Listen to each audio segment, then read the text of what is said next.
Welcome back. We're working on my F100 again. I'm going to show you guys how to replace the bed floor with all new metal for cheap. Those of you new to the channel, this is my 69 F100 that I bought from Kevin at Junkyard Digs. My wife and I road tripped it 400 miles home, and then immediately upon getting home, I bolted a turbo to this thing. That's right, I fixed everything wrong with the 360 FE. Bolted a turbo to this sucker, made the manifold and all the hot side piping, and we were blowing through a carburetor with a mechanical fuel pump making about 6 pounds of boost. And this truck is so much fun to drive, it's ridiculous. Now this is one of the cleanest F100s I've ever seen, except for the bed floor. Now for all intents and purposes, this F100 is super clean, originally an Oklahoma truck, so it has not suffered from any of the Wisconsin rust issues. It still has cab corners and rocker panels. It's pretty amazing. Look at the box sides. However, it does have a little bit of a problem here. Previous owner had a bed mat in this, and the red dirt got underneath the bed mat and just caked right to the metal and rusted the bed floor out. The easiest way I can think to fix this is actually just to pull the bed off the truck, and conveniently this bed is quick release. So if you just pick up on the corner, the entire bed lifts off of the truck. The box is only held on with what I believe is a hope and a prayer at the very front bed bolt over there. Is all that we have holding this bed on. All of the rest of the bed bolts are non-existent. You can see there used to be one there, and there used to be one over here, as well as over there somewhere in that hole right there. So I'm gonna back this truck out, probably go do some donuts down at the end of the cul-de-sac because it's snowing, then back it back in here and pull this bed off. Just to give you an idea, yeah, snowed 6 or 8 inches or so since yesterday. And who would have thought that a blow-through turbo carbureted 360 FE would not like the cold very much. I might have to adjust the jetting on this thing. It was running at like 10 to 1 at idle. Might have to back that down since it's nice and cold outside. But that's a problem for a future day. Let's get this bed off. Plucking this bed should be pretty easy considering none of the bolts are doing anything, holding it on anymore. There is an excess wiring harness here, which I believe was used for a slide-in camper shell or something of the sort. That I believe will just thread back down through the corner support up here of the bed. Underneath the bed, there is a connector right there. If I undo that connector, that should be all the wiring going up to the bed for taillights and everything else. So I'm gonna pop that connector apart right there and we'll start lifting on this thing. So here's that camper harness that I was talking about. See that? Pretty cool. Don't need it.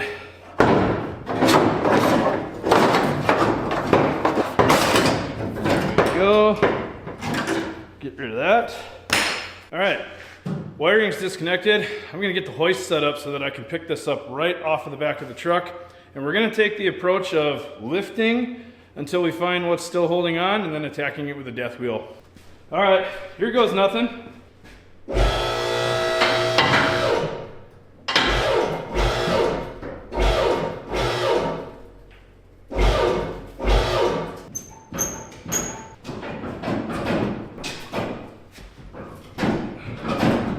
So it turns out I thought the bed bolts were all completely rusted all the way out, but they are in fact hanging on. They've just fallen through the top side. So with the bed picked up a little bit, I'm gonna crawl underneath and cut all the heads off of the bolts on the bottom side, as well as I do have to loosen one remaining bolt that is still holding in the front right corner. Then this thing should come off.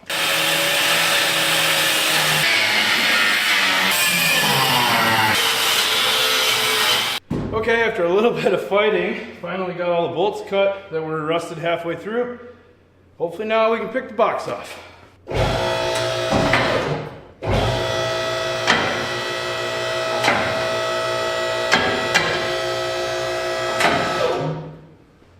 All right, it looks great. Yeah, this is my first time ever pulling a box off. It's a lot easier with a lift, I know. So. Yeah, I'm gonna pull what's left of this truck outside.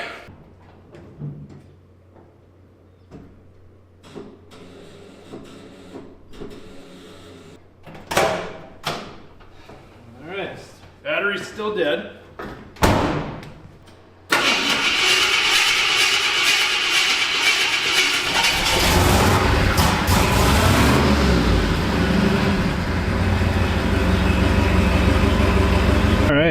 turn those idle screws in half a turn each and we're much happier. All right, things are looking pretty good. This thing has an astonishingly clean frame. Obviously it was from Oklahoma, so it's nothing like what we're used to up here in Wisconsin. Box is at a nice workable height now, so I'll show you what I've got and how I'm going to fix this for cheap. Also, those of you in the comments, if you can reply in like the next 5 seconds, tell me why I shouldn't short bed this thing, let me know. Easy, relax, okay? I was just kidding. I'm gonna keep the long bed. Holy cow. All right, it's an unknown amount of time later. It could be a week, could be a month. It is a different day. Ordered a bunch of patch panels for the F100 through LMC Truck. They sell patch panels that have the pre-bent or the break, the bends, the corrugations, whatever you want to call it, in the bed floor that would be really hard for me to reproduce. All right, so this is a bed floor patch panel from LMC Truck. These are for the fleet side beds, if I'm right. That could be a Chevy thing.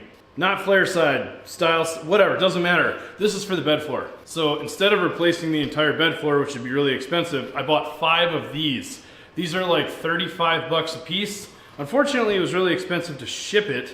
Other than that, this should allow me to repair the bed for cheap. So my plan is to drop these pieces in one at a time, mark them out, cut them, tack them back in, and kind of patchwork this thing together, making sure that I drill the holes for the bed.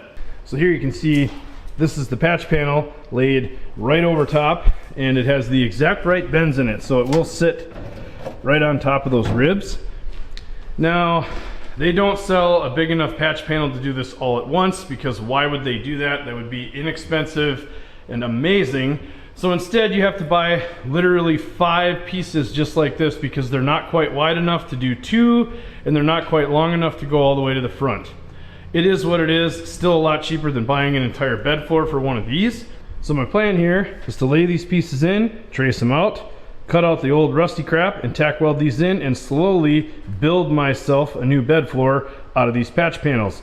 This is going to let me do this a lot cheaper. In the corner, all 4 corners of the bed, these are all just flat pieces of sheet metal, which I can cut out of some sheet metal stock I have over there by the Repu. So essentially for like $300 or $400, I can have a completely new bed floor. So I think instead of starting with the ribbed panels for the middle of the bed, I'm actually going to start with the corner pieces. That way I have something clean to weld to as I work my way across. So underneath the corner piece here, there is a bed support, and I think there's like a fender or bedside support as well. So I have to be a little bit careful when I'm cutting. I think what I'll do is I'll start by cutting out a little section, and then I'll kind of work the metal back and forth to see if I can get the spot welds to break. So I'll have to be careful, make sure we don't cut too much of this out at one time, because we don't want to, I don't want this thing to come falling apart. I did level the front, so I have the bed side to side is level on the hoist here, so it's not all crooked and twisted. That way it doesn't bind up or do anything weird when we go to bolt it back on.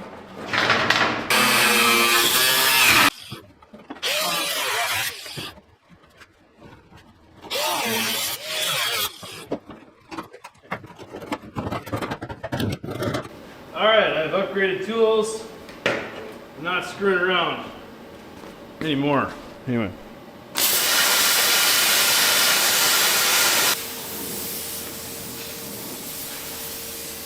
What's burning? Paint?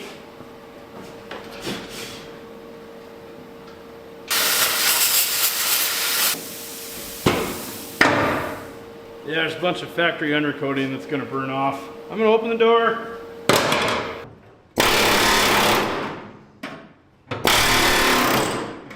Alright, just blasted a quick cut through that, through the top, and there's the rest of that piece. Okay, it's been a little bit. As you can see, this is starting to progress with mostly, I feel like this happens with rust repair all the time. So in here, actually the back of the wheel tub, at least on this side, doesn't look too bad. I don't think I'm gonna need to do much as far as adding a patch to the bottom here. I just kind of ground down a little bit of what was there, and all of this is actually quite solid. But right here, this was starting to rot, so I took this little chunk out, but the rest of this is actually pretty solid. I'm just gonna grind off the lip, the folded down lip of the old piece, and then this will actually leave me just a little bit of a shelf to lay the new piece on when I weld it in. So I'm gonna make a piece real quick and zap that in, and then we'll get a piece cut in here. We'll come back when it's all fit up and I'll show you how it looks. All right, I'm gonna use the piece I cut out as a template. Sheet metal I have here is 18 gauge cold rolled. This stuff is really good, at least from my limited experience doing bodywork. And I don't know a lot, but this stuff is really nice when you need to put bends in there, when you need to work the metal a little bit. The stuff is softer. I shouldn't say softer, it's easier to work with as opposed to like hot rolled steel. So, slap this guy in here, trace it out, burn it with the plasma cutter, and we'll go fit it up. Plasma cutter I used is a Jegs Cut 40. This is actually a Jegs brand. I'm sure it's some sort of Chinese knockoff, but this thing has been awesome. It's 220 powered, so it shares the same plug for my hoist and for my welder. It'll cut, I've cut up to, I think, 1/4 inch with it without any issue at all. It uses common consumables, and it was really cheap. So any of you guys who are looking at like a budget tool, I also have over there on the welding bench, I also have a Jegs TIG welder, and that thing will do AC or DC, has high frequency start. It's awesome. I welded the intercooler piping for the Datsun with that thing. Now, I don't consider myself to be a fabricator, but for someone who's doing car stuff at home that needs to do some of the basic cutting and welding processes, I really like the Jegs machines actually. They seem to work good. Trick for plasma cutting, and I picked this up from Dirthead Dave. Shout out Dirthead Dave if you watch this or see it somehow.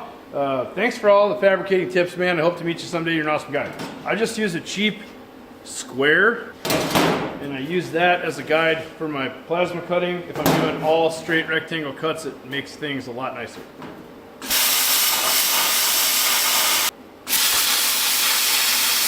I've also noticed when you're plasma cutting, if you use like a square or some sort of guide to keep the cut straight, you end up with, at least in my opinion, a lot less slag. So if you look at this cut right here, it's not quite as clean. You can see there's a little bit more slag on the background, or on the back there. This one here, cut with a straight edge, considerably less slag. It just means you have less grinding to do when you're ready to weld. Another cool trick for making patch panels, I picked this up from Puddin's Fab Shop, is poster board or tag board. It's got a bunch of different names. So you can troll for some Hobby Lobby honeys and go get yourself some tag board. It's just a little bit thicker than normal construction paper. It holds up a little easier. You can put folds in it and stuff. It's really nice material to work with to make templates. Because for those of you who are considering maybe starting fabrication or doing some welding or anything like this, what I'm doing here, if you can make it out of paper, you can transfer it and make it out of metal. Quote maybe Mike Finnegan. All right, it's been a minute. Here's what's going on.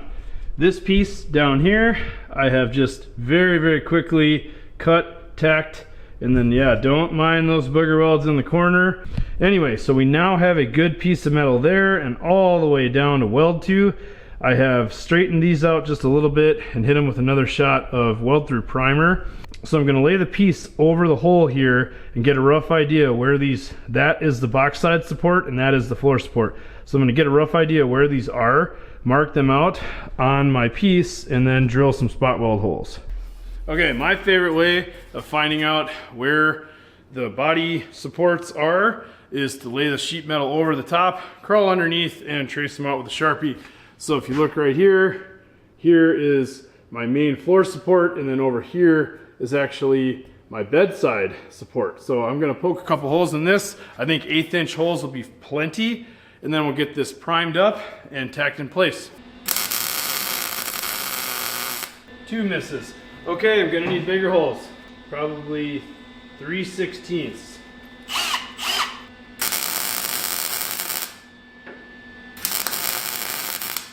There, that one's stuck.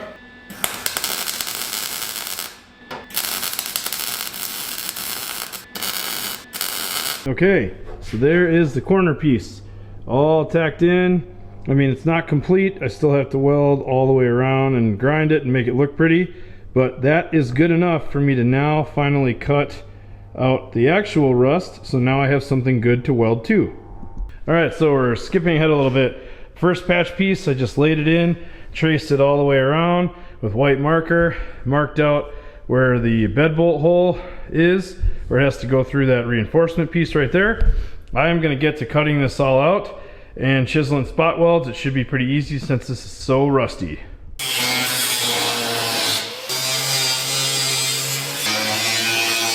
Well, there you go. After way too long of cutting out that piece of rust, I have what is the beginning of my patchwork bed floor. All right, it's the next day back out here again.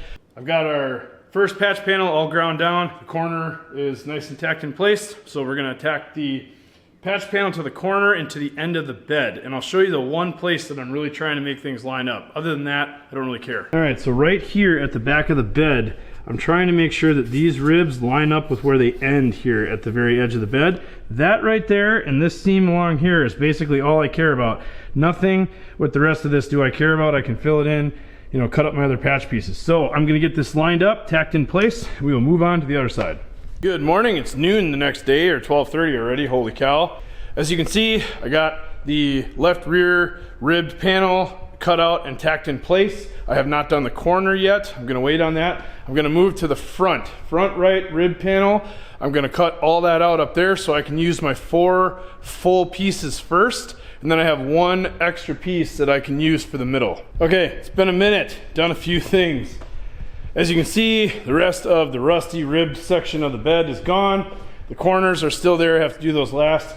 Almost ready to measure out and cut for the center pieces that have to go in the middle. But I'm trying this new product. They're called dustless cutoff wheels. I mean, look at this. Look at how clean my workspace is. I mean, it's like you cut and there's no dust, not even from the rusty panels. Now, I am known locally and maybe even regionally as a guy who is meticulously organized during projects like this, and I always keep my workspace clean. Bit of a local hero and a regional legend, if you will. No, I will not. You can't take the heat, get out of the kitchen. We're not even cooking. Anyway, like I was saying, I mean, look at this. I have been cutting, welding, and grinding on this bed, and there's nothing on the floor. It's amazing, right? I'm using these new dustless grinding discs that are incredible. I haven't put a single speck of dust on the ground. It's crazy. It's from the front. What I've done is I peeled out all of the rusty rib sections of the bed floor and shot down and all of the bed supports here with rust converter. Now I know that that is just a band-aid, but this whole job kind of is. Obviously the corners still got to do, we'll do that next. So I have this front right piece trimmed and ready to fit right in place. I'm going to tack it to this guy right here, and then I can lay the piece over the middle and get a measurement of how wide I need to cut that thing to patch in right there and up here in the center. Once those pieces are in, all the rib section of the bed should be done, and I have 3 corners worth of rectangles to do, and we're moving on. All right, it's been a little bit. As with most great plans of trying to do stuff the easy way that seems too obvious and cheaper, definitely found one more problem, I guess. If you are gonna do this and reskin the bed of your F100 with the patch panels from LMC Truck, really, if you wanted to do this the cleanest way, order 6 patch panels, not 5. Because that patch panel is an odd size and it's kind of shaped to only install one way, and you end up needing a little bit more than half of the panel to fill in the middle. Otherwise, it actually looks pretty good. So what I think I'm gonna do, because I don't want to order another piece and wait for it to ship, is I'm gonna use the little scrap that I have, and I'll show you. So here is how much more you need. This is literally like 3 inches of material that you need to finish off the bed floor. And of course, it's at a funky bend, you know, there's a step in it or whatever down there. So I think what I'm gonna do is I'm gonna trim this piece and I'm gonna use as much of it as I possibly can. And then I think I am just gonna patch this in with some flat sheet metal that I have over there on the cart. It's not gonna look perfect, but this bed is nowhere near perfect. So this is gonna be good enough for me, but if you guys are doing this, order 6 of these panels. That way you have 2 of the center half pieces you need to do this. Good afternoon, it's the next day. You can tell because I'm wearing a different hat. The remaining items on the list are these 3 corner sections right there. I have to get all these cut out, and then up here at the front you can see there's a little bit of rust starting up in the interior wall of this box. So I'm probably gonna have to cut this out and weld a piece back in so that I have a good piece to weld to with the other piece of the floor. All right, it's been a second. Pulled this piece out except for this in the middle. I gotta drill the spot welds on the bottom. But there are our two patch pieces in the corner so that I've got clean metal to weld the cap piece to. So I'm gonna get to popping these spot welds, get those out of there, re-weld the box side support, and put our new piece in. All right, here's the situation. It's been a little while. I'm in a different sweatshirt. It's a little bit later in the night. Okay, here's where we're at. Excuse all the mess. Front right corner is done. Left rear corner is done, so we are 3 out of 4. And the front left or front driver's side corner has been cut out and all the braces have been removed. However, I am literally on my last cutoff disc. I went through a pack of 10 today. The ceramic protector on my plasma cutter got too hot and cracked, just like the first one. And of course, like an idiot, I did not have any spare consumables on hand, so I can't use it anymore. So tomorrow I'm gonna come back with more cutoff wheels to finish just this corner up here. And then I have hours of welding to do to get all of this stuff to be one piece. And then we can bed line it potentially and get it back on the truck. It's been a minute, done a ton of work off camera. Here's where we're at. So here is the completely replaced bed floor, at least tack welded in. Had to do a bunch of work in the corners. The braces and stuff were all rotted out underneath that corner, along with little bits of the bed wall. Well, here is a look at the all new bed floor. Everything's just kind of tacked together right now. Now, this is a totally doable process by yourself if you're gonna tackle this. However, I will not lie, this is a lot of work. The way these beds are put together, it just takes a while to get things apart, and you end up spending a lot of time underneath. I understand now why people will just find a bed that is clean, put it on the truck, and paint it. So for now, back to welding. I'm gonna weld till the gas runs out or the barrel bends. All right, it's been a minute. The bed is mostly welded. In fact, all of the seams running up, except for right up by the header panel up there, are done. The corners still have to be done along the box sides there. But for the most part, this bed floor is completely welded and replaced. Don't forget, if you like merch, we have hats, we have t-shirts, and shop shirts at the link in the description below. And coming soon, we have actually revamped the logo a little bit.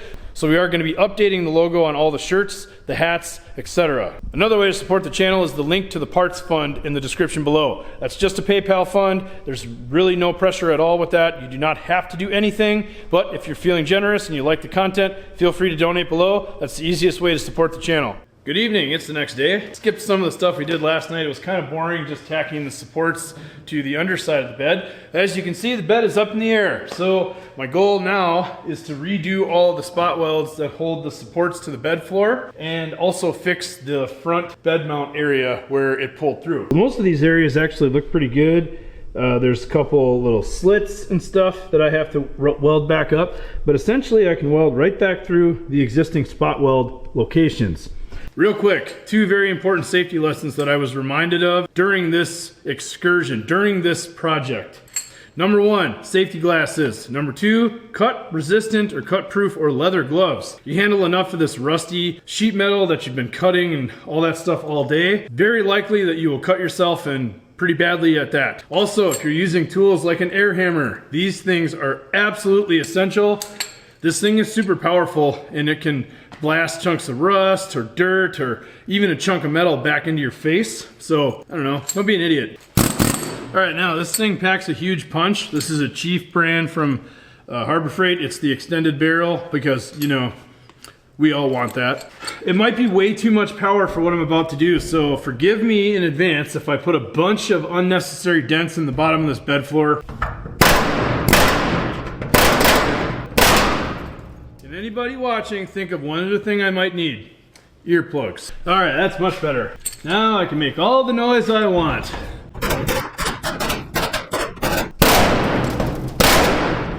I think you get the point. Okay, so if you look under here, I hit every single available spot weld that I could. Put one back where it was before. A lot of that stuff that looks like rust, I think a lot of it's just dirt and or leftover undercoating. By far not my best work, However, for a bed in a truck, this is going to do just fine. I know, surprise, surprise, I'm out of time again. It happens every time I'm working on this after work, so I only get like an hour a day. We've discussed this. Anyway, next step here, now that all of the underside is welded, the support structure back to the floor panels, and all of the holes have been patched, next step I have to do is fix the front. Specifically what I'm talking about is this right here. This is where the old bed bolt actually pulled right through the bed. So I have to probably pound this flat and see if I can get, actually the metal seems like it's decent here. So maybe I'll pound this back flat and see what size hole I need. Over here, this is all rusted out. So I'm gonna have to cut this out, and I think I'll just weld a washer or something in here. I might do the same thing on this side as well, just to make it nice and easy. Other than that, the other bed bolt holes, I will have to mark and drill from the bottom. So for example, like here's a bed bolt hole. I can just run a drill bit right up here and right over here. Same thing with these two, and these two here go right through the frame at the very back.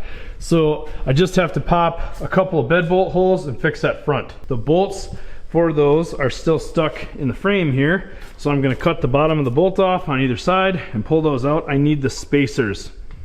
Okay, so here are the spacers that I salvaged that were stuck to the frame of the truck. They have to go in these two holes, but obviously these are all rusted out.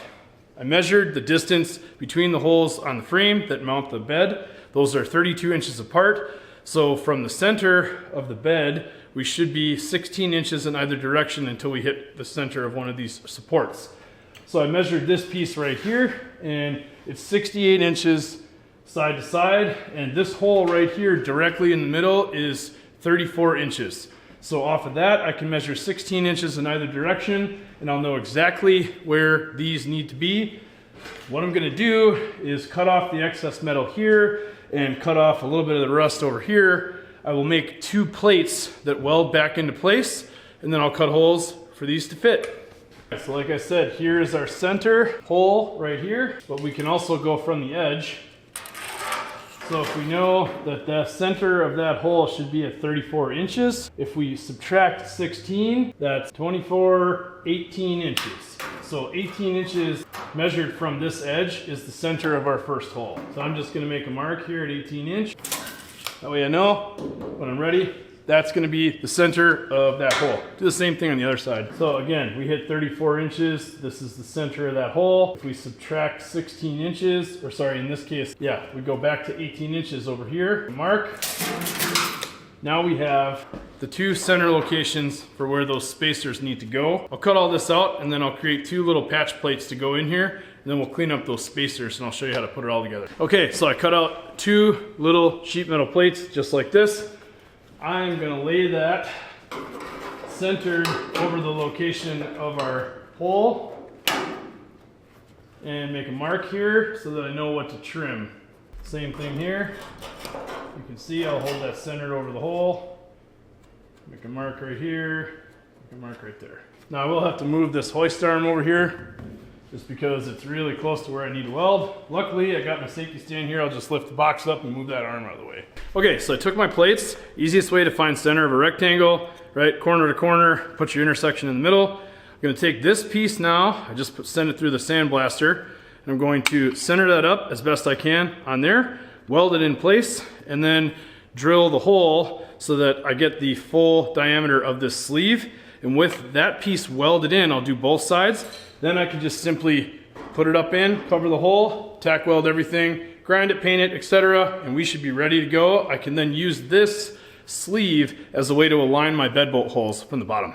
All right, I got both of my pieces right here, ready to go, ready to slip up in the bed and be welded from the outside. I'm gonna hit these with a coat of weld-through primer for everything on the inside, just to try to give them as good a chance as possible at not rusting apart in like a year. Probably won't do much, but it's better than nothing. In case you're wondering, the weld-through primer I use is by Seymour. It's Seymour PBE. Whatever this is, I think it's like 12 or 13 bucks on Amazon. It is zinc instead of copper. Some of the nicer weld-through primers you can get from like automotive supply stores are copper instead of zinc. Either way, this stuff covers really good and it dries really fast. Like you can spray this on and weld it like a minute or two later. But definitely wait till it's dry. This stuff is extremely flammable before that.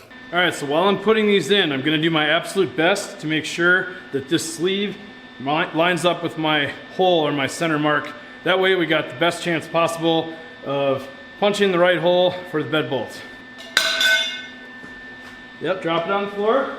It looks pretty darn good to me. We'll just tack that one in for now. Yeah, I'll show you when these are all welded up and ground down. All right, I'll give a free high five to anybody that can tell me what I forgot.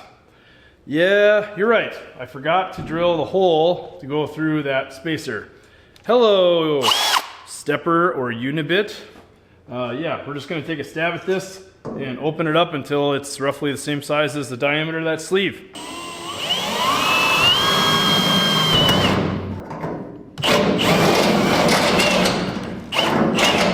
Something like that seems about right to me. All right, so there are the two spots welded in. I ground them a little bit with the flap disc. You can tell that one's a little bit wonky. No big deal, some black paint, it'll be under the truck, will not matter. Okay, I wanna do some seam sealing under the truck. All the joints and corners and stuff, I wanna get all that sealed up. It's gonna be bed lined from the top, but from the underneath here, it's gonna be seam sealed, and then I'm just gonna fog it with paint, and I'll show you what I'm gonna do for that. The undercoating on this bed is literally, you can scrape it right off. So I'm gonna go through the whole underside of the bed and scrape off as much of that as I can find, and then seam seal and paint. Okay, all the seam sealing is done underneath the bed, at least as much as I'm gonna do. The last thing I wanna do before I bring this thing down to do a little bit of grinding on the welds and to get ready to bed line is to fog this whole thing black. Now, I could have done a little bit better a job if I would have bought a gallon of paint, thinned it down and sprayed it through my actual spray gun over there, but this seems a lot more fun and a lot easier. Turbo can from Menards. Satin black paint. I'm literally gonna fog this thing as fast as I can. I'm gonna tape off nothing, literally just hose it down. I know you guys have seen this before, but this is just wild. Look at that, a foot wide. Oh my God, it's gonna take me 5 minutes. I will come back when this is all sprayed. Okay, check this out. Literally in 5 minutes, I am not kidding, I was able to coat the entire underside of this bed with some satin black, oh, looks like I missed a spot, with some satin black Rust-Oleum. Those turbo cans are really fun, and it made this process really, really fast, especially up here around the wheel well and stuff. Man, you can just hog the paint in there. It's awesome. Turns out really, really nice. It'll work good enough for who it's for. Good afternoon, it's the next day. Okay, so off camera, I did a whole bunch of grinding. I probably spent like, I don't know, 2 or 3 hours grinding all these welds as much as I could. And then all the areas of somewhat significant, or at least pitting kind of rust, I scraped all those with a wire wheel and then just shot a very light coat of rust reformer on all of that stuff. And then I Scotch-Brighted all of the brand new metal that I put in, and then I used some seam sealer over all of the welds. For the tailgate here, I did kind of the same thing. I just very lightly wire wheeled the tailgate, scuffed all the rest of it just a little bit, vacuumed everything, blew everything off, and now I'm ready for bed liner on the whole thing. I got the shop warmed up as I'm ready to apply bed liner. And what I'm going to use this time is Herculiner. I've used this stuff in the past. It is actually a really, really tough coating, and I'm going to use it in this case because I'm hoping it'll cover a little bit of the welding I had to do, but also it's very, very, very durable. You guys saw me use the Rust-Oleum bed liner in the Jeep. That works really good for some interior stuff like I did there, but this is a little more abrasive. It has a little bit more texture to it, and it lasts a lot longer. I would not put this inside where I was going to be sitting or potentially moving around it. You can buy this as a gallon kit at Menards. For a typical 8-foot box, they say use a gallon and a quart. So that's what I have here. One trick with this is you do need to mix it up. They do not recommend shaking the can, so buy a little attachment like this guy here. This is just a drill mixer attachment, and actually I think it's still coated from the last time I did this. So I'm gonna get this stuff mixed up and we're gonna work our way from the front of the bed to the back. It just goes on with a roller. A couple other tips with this stuff. Definitely wear gloves, wear clothes that you don't care about. This stuff is very sticky and it does not come off of like anything. Concrete, your skin, your clothes. If it's on there, it's on there, so be careful. I believe this stuff is like an epoxy coating, so it does harden up really, really good. I like it a lot for the actual truck bed application where it's gonna be outside in the rain and you're gonna be sliding gross crap over it all the time. This stuff works really good. You can feel all the grit in the bottom.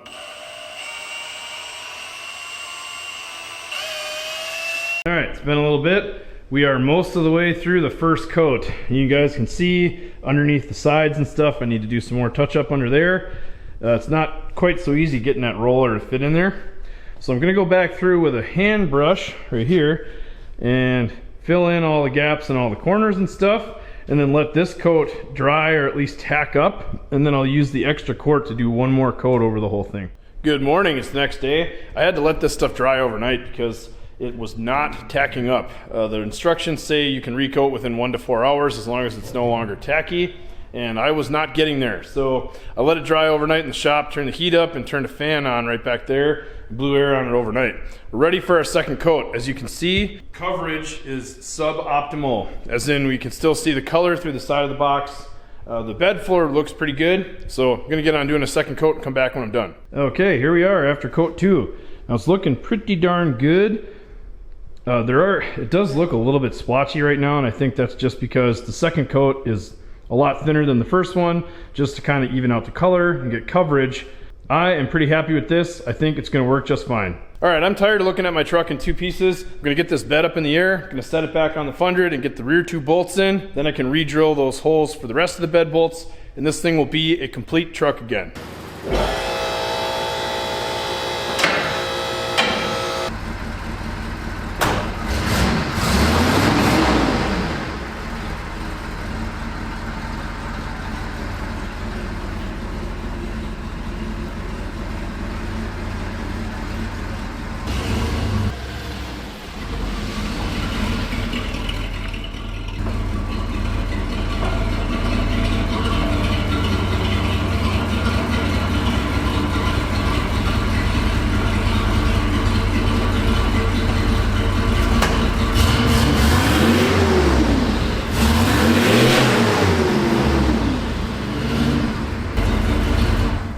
So of course, when you're here in March in Wisconsin, trying to get your nice truck out for a quick drive, it starts raining and then turns back to snow. Late March. All right, time to drop it back down. It looks a little kitty wampus. We're probably gonna hit in the rear first, but that's okay, we'll sort it out.